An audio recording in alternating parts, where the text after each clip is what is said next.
Welcome to Kulanjiappa IAS academy. Friends, இந்த வீடியோவில் மே 16ஆம் தேதியிலிருந்து 22ஆம் தேதி வரை இருக்க கரண்ட் அஃபேர்ஸ் எல்லாமே பார்க்க போகிறோம். சரி, வாங்க பார்க்கலாம். ஃப்ரெண்ட்ஸ், இந்த வீடியோட நோட்ஸ் எல்லாமே கீழே பிடிஎஃபாக டிஸ்கிரிப்ஷனில் கொடுத்துருக்கோம். அது எல்லாமே கிளிக் பண்ணி டவுன்லோட் பண்ணிச்சிங்க. அப்புறம் நம்ம டெலகிராம் குரூப் லிங்க்மே கீழே டிஸ்கிரிப்ஷனில் கொடுத்துருக்கோம். அதுலேயுமே கிளிக் பண்ணி ஜாயின் பண்ணிங்க. ஓகே, சரி வாங்க பார்க்கலாம். ஃபஸ்ட்டு, இந்தியா உருவாக்கிய உலகின் முதல் இடம்பெயரும் மருத்துவமனை எது? இதற்கான ஆன்சர் ஆரோக்கிய மைத்ரி கியூப். இது ரொம்ப ரொம்ப முக்கியமான ஒரு கொஸ்டின். இப்போ பார்த்தீங்க அப்படின்னா, இந்தியா தான் உலகத்திலேயே முதலாக ஒரு இடம்பெயர்ற மருத்துவமனை உருவாக்கியிருக்காங்க. இதில் பார்த்தீங்கன்னா மொத்தமாக 72 கியூப் இருக்கும். ஒவ்வொரு கியூப்லேயுமே ஒவ்வொரு பொருட்கள் இருக்கும். இப்போ வந்து மருத்துவமனைக்கு தேவையான பொருட்கள் எல்லாமே இருக்கும். ஒரு கியூபில் வந்து மருந்துகள் இருக்கலாம், இன்னொரு கியூபில் வந்து ஒரு டென்ட் மாதிரி மருத்துவமனை போடுறதுக்கான ஒரு டென்ட் மாதிரி இருக்கும். இந்த மாதிரி நிறைய பொருட்கள் வந்து உள்ளாடி இருக்கும். ஓகேவா? இதை இப்போது ஆக்ராவில் நம்ம இந்திய விமானப்படை பரிசோதனை பண்ணியிருக்காங்க. இதில் என்ன சிறப்பு அப்படின்னா, இதை செயற்கை நுண்ணறிவு ஆர்டிஃபிஷியல் இன்டெலிஜென்ஸ் மூலமாக இணைத்திருக்காங்க. இது ப்ராஜெக்ட் பீஷ்மா அப்படிங்கிற திட்டத்தின் கீழே 2022ஆம் ஆண்டு அறிவிச்சிருந்தாங்க. பீஷ்மாவுடைய விரிவாக்கம் Bharat health initiative for Sahyog Hita and Maitri அப்படிங்கிறது தான். ஓகேவா? அடுத்தது, இது முக்கியமான கொஸ்டின். இந்திய தொழில் கூட்டமைப்பின் தலைவராக பொறுப்பேற்றவர் யார்? இதற்கான ஆன்சர் சஞ்சீவ் பூரி. இப்போது இந்திய தொழில் கூட்டமைப்பு, இங்கிலீஷில் CII அப்படின்னு சொல்லுவாங்க, அதாவது கான்ஃபெடரேஷன் ஆஃப் இந்தியன் இண்டஸ்ட்ரி அப்படிங்கிறது. இது என்னன்னா, இது ஒரு அரசு சாரா தொழில் கூட்டமைப்பு. இப்போது இது கவர்மெண்ட்டுக்கு சொந்தமானது கிடையாது. ஆனால் இந்த ப்ரைவேட்லாம் இருக்காங்கல்ல, தொழில் அமைப்புகள்லாம் இருக்காங்கல்ல, இவங்க என்ன முடிவு பண்ணுறாங்கன்னா, நம்ம எல்லாரும் சேர்ந்து நமக்குன்னு ஒரு கூட்டமைப்பை நம்ம உருவாக்கிக்கணும். அப்போ நாளைக்கு நமக்குள்ளாடி நம்முடைய பிரச்சனைகளை பேசி தீர்வு பண்ணிக்கலாம்ல அப்படிங்கிறதுக்காக 1895ஆம் ஆண்டிலேயே இதை உருவாக்கிட்டாங்க. இதோடைய தலைமையகம் வந்து புதுடெல்லியில் இருக்குது.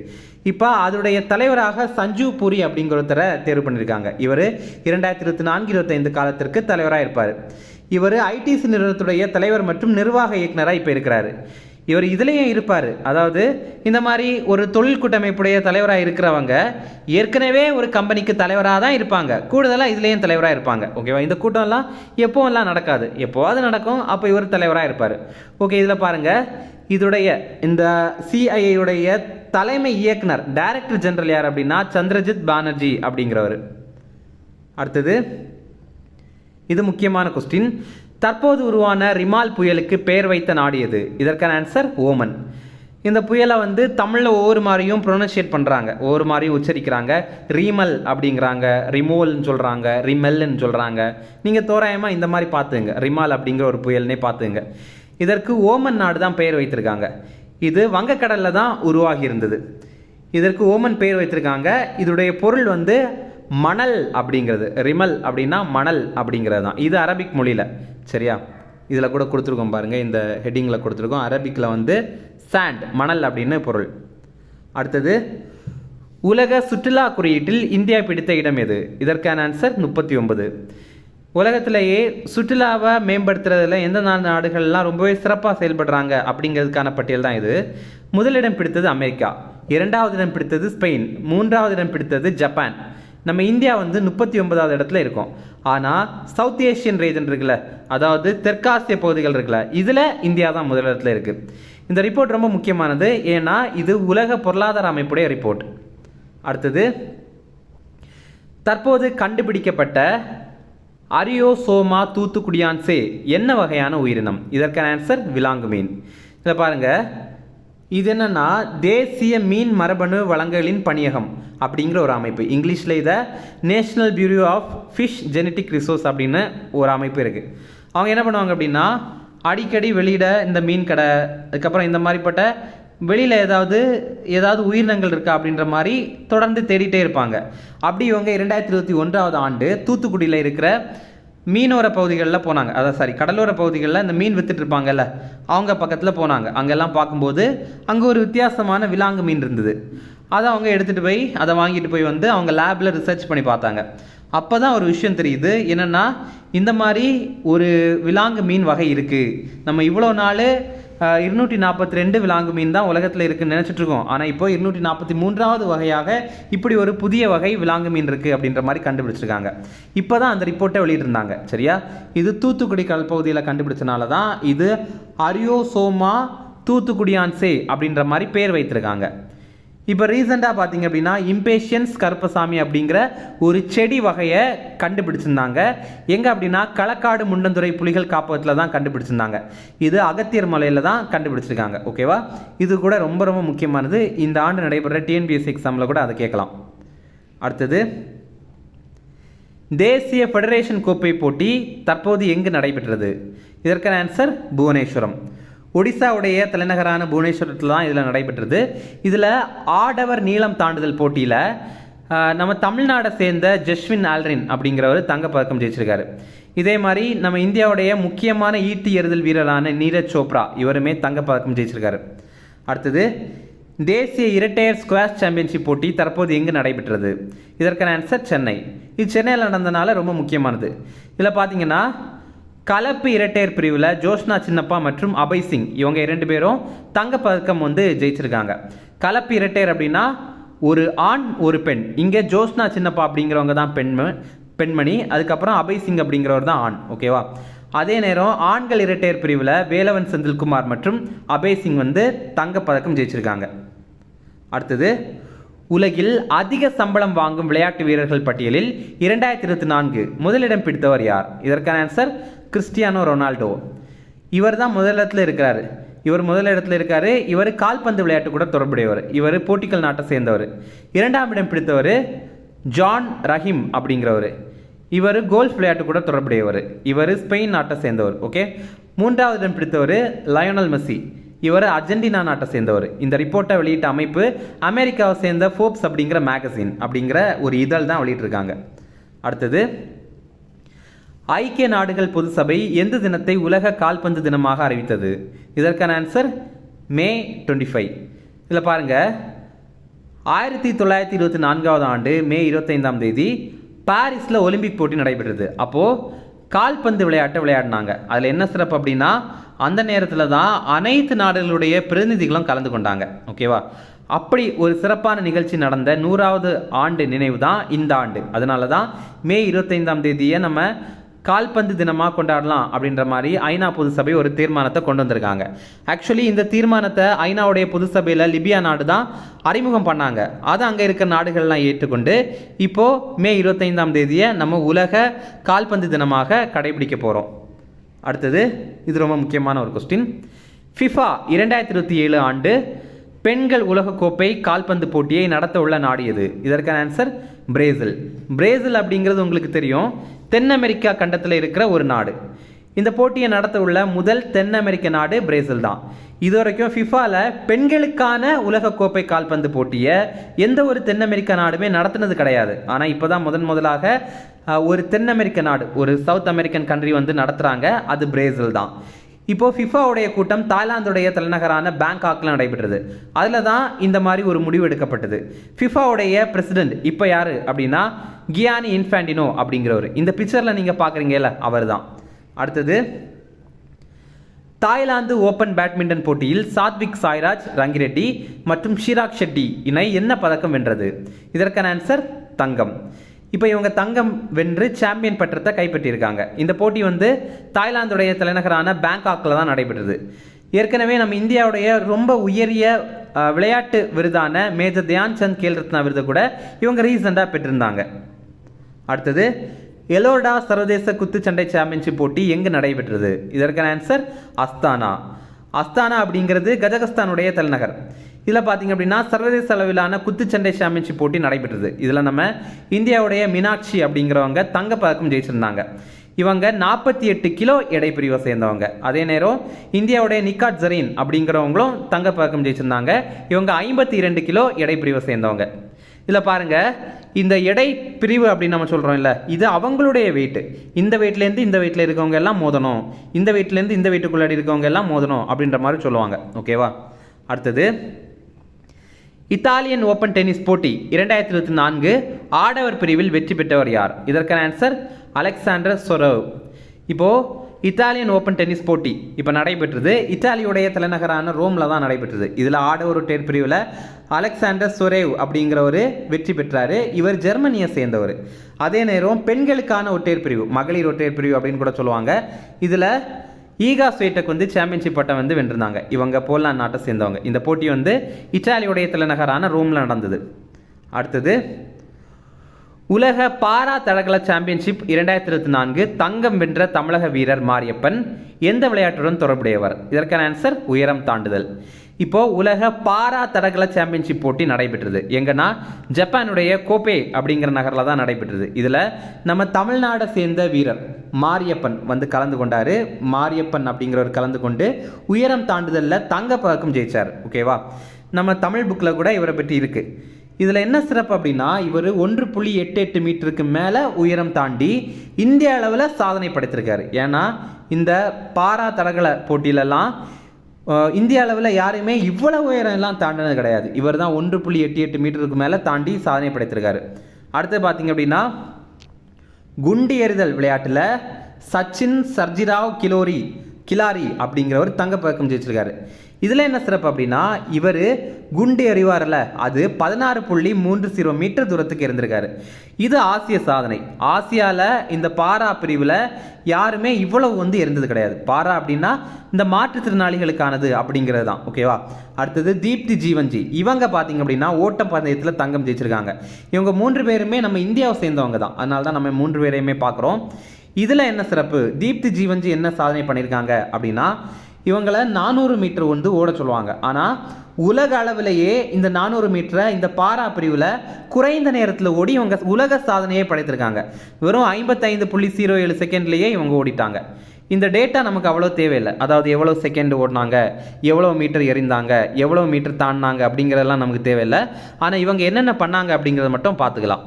இந்த போட்டி வந்து ஜப்பானுடைய கோபே அப்படிங்கிற நகரில் தான் நடைபெற்றது.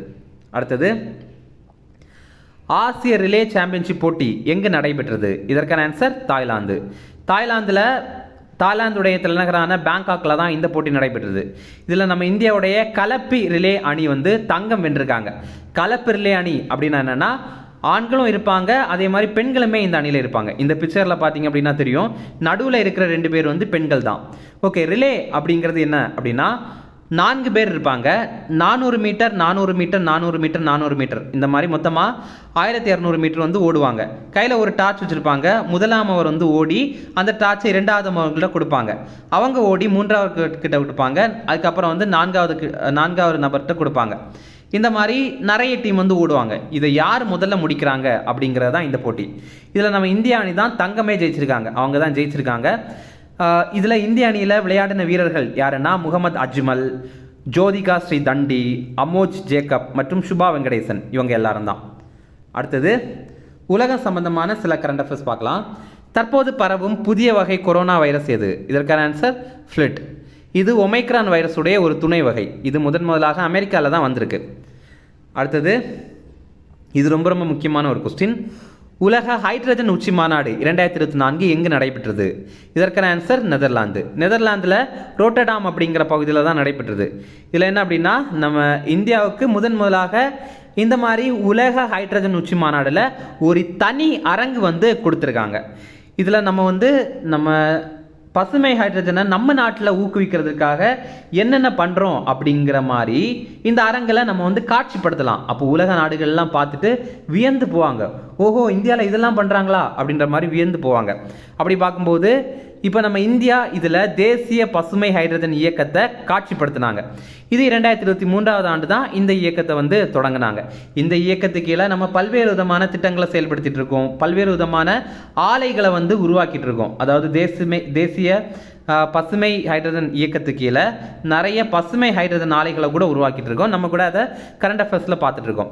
இதே மாதிரி ஒரு இலக்குமே நம்ம இந்தியா வந்து நிர்ணயம் பண்ணியிருக்கோம். என்னென்னா 2030 ஆண்டுடைய இறுதிக்குள்ளாடி 5 மில்லியன் மெட்ரிக் டன் பசுமை ஹைட்ரஜனை உற்பத்தி பண்ணணும். அந்த அளவுக்கு நம்ம உற்பத்தி திறனை அடையணும் அப்படிங்கிற மாதிரி ஒரு இலக்கு வச்சுருக்கோம்.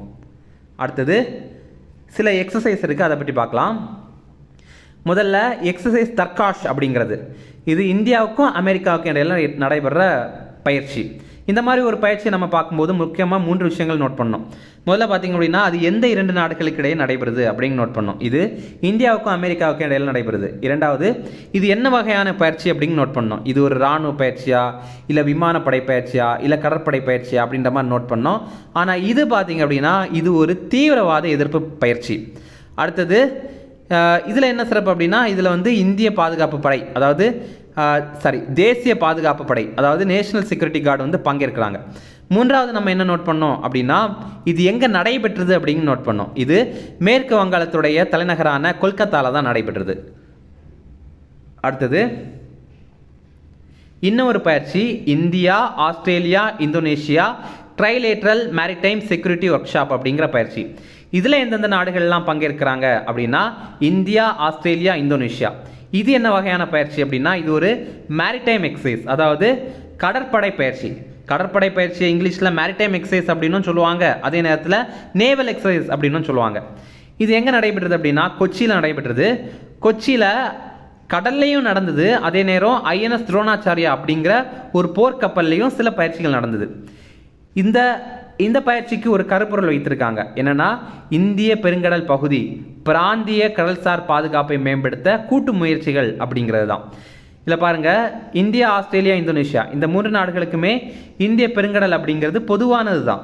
அதனால தான் அந்த பகுதிகளில் நம்ம எல்லாம் சேர்ந்து முன்னேறணும், சேர்ந்து ஒரு பாதுகாப்பை மேம்படுத்தணும் அப்படின்ற மாதிரி ஒரு கருப்பொருளை கொடுத்துருக்காங்க.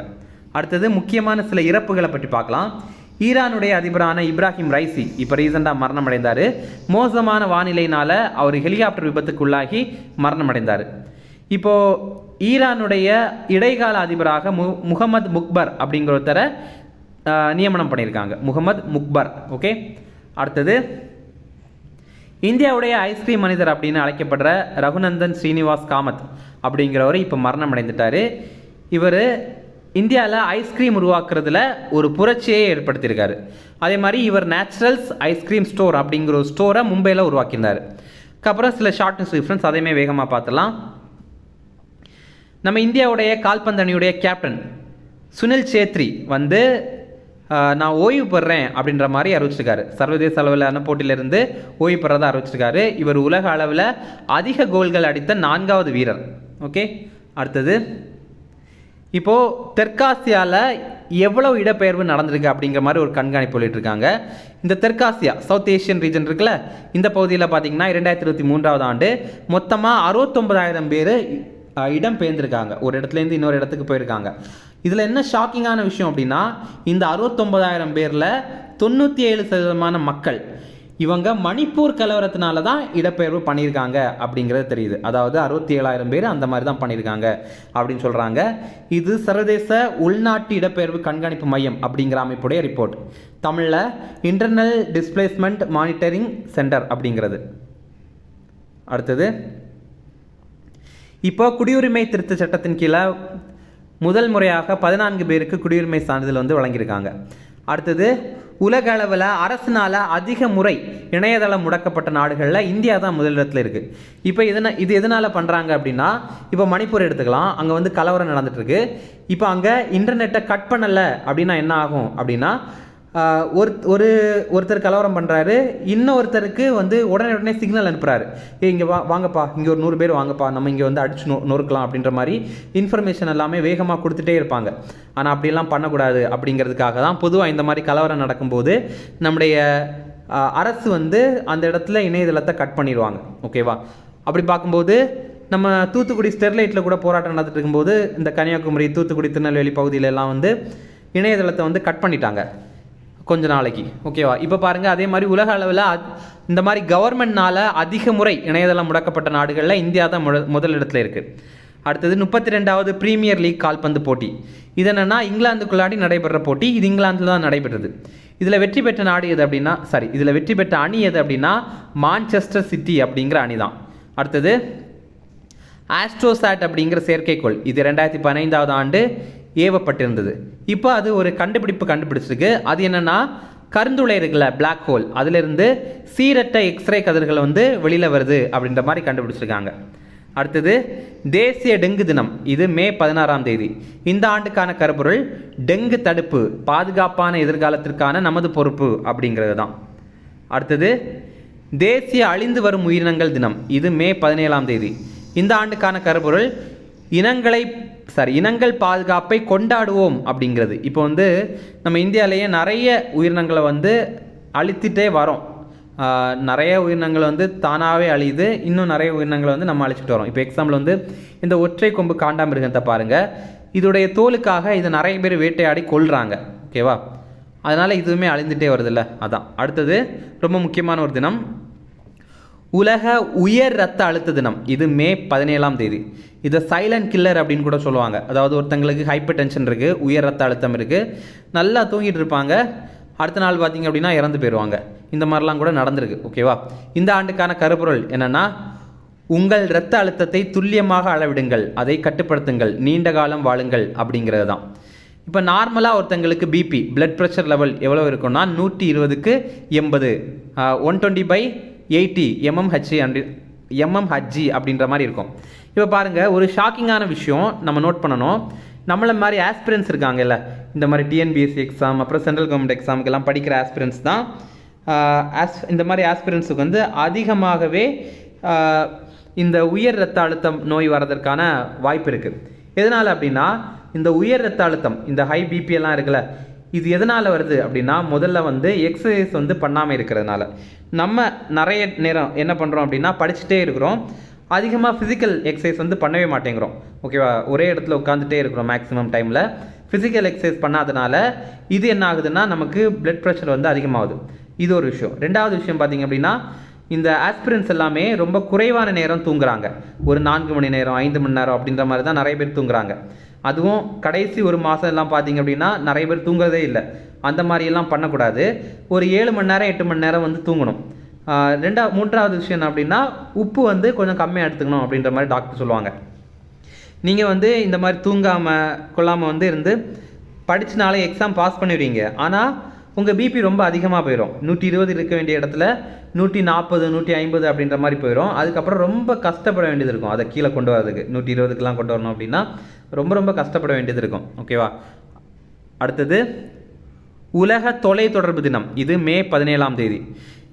இதில் இந்த ஆண்டுக்கான கருப்பொருள் என்ன அப்படின்னா, நிலையான வளர்ச்சிக்கான டிஜிட்டல் கண்டுபிடிப்பு அப்படிங்கிறது தான். அடுத்தது உலக அருங்காட்சியக தினம். இது மே 18ஆம் தேதி. இந்த ஆண்டுக்கான கருப்பொருள் கல்வி மற்றும் ஆராய்ச்சிக்காக அருங்காட்சியகங்கள் அப்படிங்கிறது தான். அடுத்தது உலக எய்ட்ஸ் தடுப்பூசி தினம், வேர்ல்டு எய்ட்ஸ் வேக்சின் டே, அல்லது இதை ஹெச்ஐவி வேக்சின் அவேர்னஸ் டே அப்படின்னு கூட சொல்லுவாங்க. இது வந்து நம்ம எய்ட்ஸ் நோய்க்கு முன்னாடியே தடுப்பூசி போடணும் அப்படிங்கிறதுக்கான ஒரு அவேர்னஸ், ஒரு விழிப்புணர்வை ஏற்படுத்தணும் அப்படிங்கிறதுக்கான ஒரு தினம் தான். அதே நேரம் உலக எய்ட்ஸ் தினம் அப்படிங்கிறது தனியாக இருக்குது. இதை விட அதுதான் முக்கியம். உலக எய்ட்ஸ் தினம் அப்படிங்கிறது டிசம்பர் 1ஆம் தேதி. அடுத்தது முள்ளிவாய்க்கால் நினைவு தினம். இது மே 18ஆம் தேதி. இது என்ன அப்படின்னா, இலங்கையுடைய வடகிழக்கு பகுதி இருக்குல்ல, நார்த் ஈஸ்ட் ரீஜனில் ஈழத்தமிழர்கள், அதாவது தமிழ் மக்கள் தான் அதிகமாக வசிக்கிறாங்க. இவங்க என்ன அப்படின்னா, எங்களுக்குன்னு ஒரு தனி நாடு வேணும், தனி ஈழம் வேணும் அப்படின்ற மாதிரி போராட தொடங்கினாங்க. அதுக்கப்புறம் பின்னாட்களில் அது உள்நாட்டு போராகவே மாறிச்சு.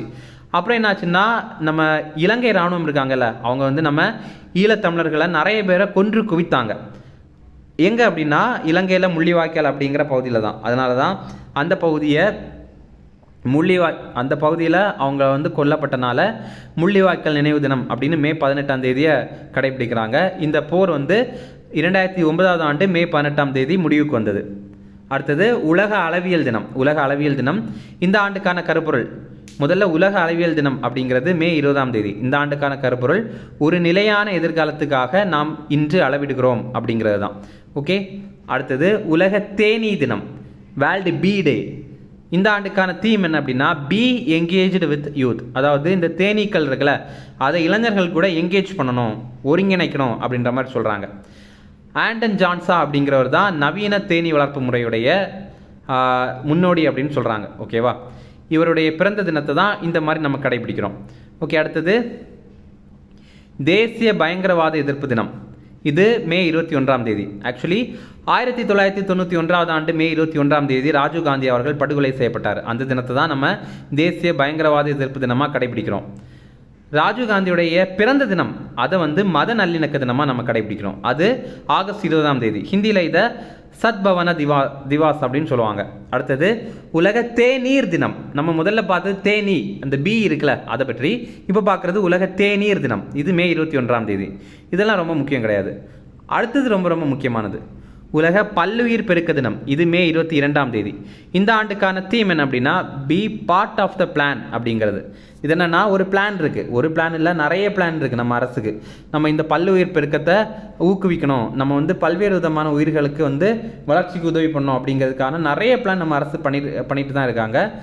ஆனால் நம்ம அதை வந்து அந்த கடமையை வந்து தட்டி கழிச்சிட்டு போகிறோம். நம்ம என்ன நினைக்கிறோம் அப்படின்னா அரசுடைய பணி தான் இதெல்லாம், நம்ம வந்து இதில் எதுவுமே பண்ண வேண்டாம் அப்படின்ற மாதிரி நினைக்கிறோம். ஆனால் அப்படி கிடையாது, நம்மளுமே அந்த பிளானில் ஒரு பகுதியாக இருக்கணும் அப்படின்றது தான் இதில் சொல்கிறாங்க. நம்ம தமிழகத்துடைய முதல் பல்லுயிர் பாரம்பரிய தலம் எதுனா மதுரையில் இருக்கிற அரிட்டாப்பட்டி அப்படிங்கிறது, பயோடைவர்சிட்டி ஹெரிட்டேஜ் சைட் அப்படிங்கிறது. அது என்ன அப்படின்னா இந்த அரிட்டாப்பட்டி அப்படிங்கிற பகுதியில் பல்வேறு விதமான உயிரினங்கள் வாழுது. பல்லுயிர் பாதுகாப்பு அப்படிங்கிறது எதை பற்றி சொல்லுதுன்னா, நம்ம ஏதோ நாய் வளர்க்குறோம் பூனை வளர்க்குறோம் அப்படிங்கிறத மட்டுமே நம்ம கவனிக்கிறோம். ஆனால் அப்படி கிடையாது, இந்த பல்லி இருக்குது, கரையான் இருக்குது, இன்னும் நமக்கு பேர் தெரியாத நிறைய உயிரினங்கள் இருக்குது. அது எல்லாத்தையுமே இந்த உலகத்தில் நம்ம பாதுகாக்கணும் அப்படிங்கிறது தான். ஓகேவா? இப்போ இந்த அரிட்டாப்பட்டியை பற்றி பார்த்தீங்கன்னா இங்கே பல்வேறு விதமான உயிரினங்கள் இருக்குது, அது ஒரு சிறப்பு. கூடவே இங்கே ரொம்ப பாரம்பரியமான பொருட்களும் இருக்குது. என்னென்ன இருக்குது அப்படின்னா சமண சிற்பங்கள் இருக்குது, சமண படுக்கைகள் இருக்குது, தமிழ் பிராமி மற்றும் வட்டெழுத்து கல்வெட்டுகள் இருக்குது. இது மட்டும் இல்லாமல் 2200 ஆண்டுகளுக்கு பழமையான குடவரை கோயில்கள் கூட இங்கே இருக்குது.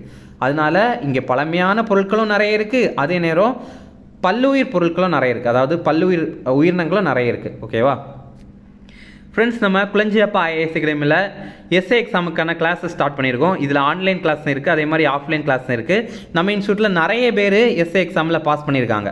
நம்ம இன்ஸ்டியூட்டில் டிபார்ட்மெண்டல் கோட்டாக்கும் கிளாஸஸ் இருக்குது, அதே மாதிரி ஓப்பன் கோட்டாக்கும் கிளாஸஸ் இருக்குது. நம்ம இன்ஸ்டியூட்டில் பார்த்திங்க அப்படின்னா 400க்கும் மேற்பட்டவங்க எஸ்ஏ எக்ஸாமில் வெற்றி பெற்றிருக்காங்க. இந்த 2024 பேட்சில் மட்டுமே 34 மாணவர்கள் வந்து வெற்றி பெற்றிருந்தாங்க.